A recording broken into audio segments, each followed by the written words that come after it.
Vigneron à Landreville, Pierre-Éric Joly s'attache, avec ses salariés, à gérer la pré-vendange qui commence par un grand ménage. Tu veux une lampe, Thomas, là? Ah, tu l'as? Okay. Pour 8 jours de vendange, on a à peu près 2 à 3 semaines de nettoyage. Donc oui, c'est un gros boulot. Il y a toutes les cuves là où nous sommes. Il y a les tuyaux, les pompes, les caisses à raisin, les enjambeurs, les camions, les dortoirs, la cuisine. Absolument tout doit être propre, évidemment.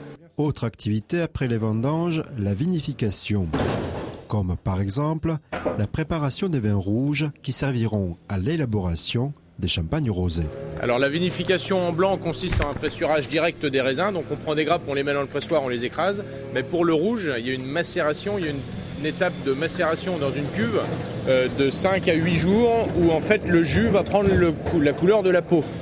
Tous les pigments rouges en fait sont passés dans le jus de raisin pour faire du vin rouge. Tous les déchets solides ou liquides sont collectés et envoyés en distillerie.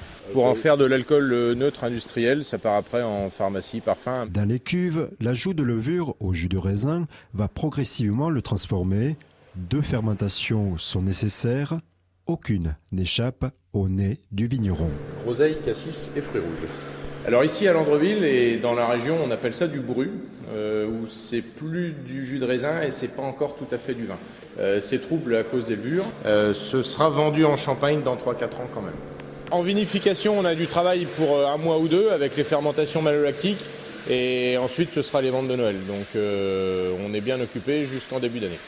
Et d'ici là, il faudra en plus transférer le vin dans des cuves ou des tonneaux. Sur quelques tonneaux, on est en train de les remettre en eau pour qu'ils soient de nouveau étanches avant de recevoir les vins 2015 après les fermentations alcooliques.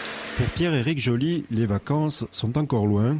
Dernière étape de l'après-vendange, les déclarations de collecte, notamment auprès des douanes. Comme on a vendangé tôt en septembre, on va avoir quelques jours possibles de repos avant octobre, novembre, décembre et les ventes de Noël. Comme pour l'ensemble des vignerons en Champagne, l'effervescence des vendanges sera totalement retombée d'ici la fin du mois.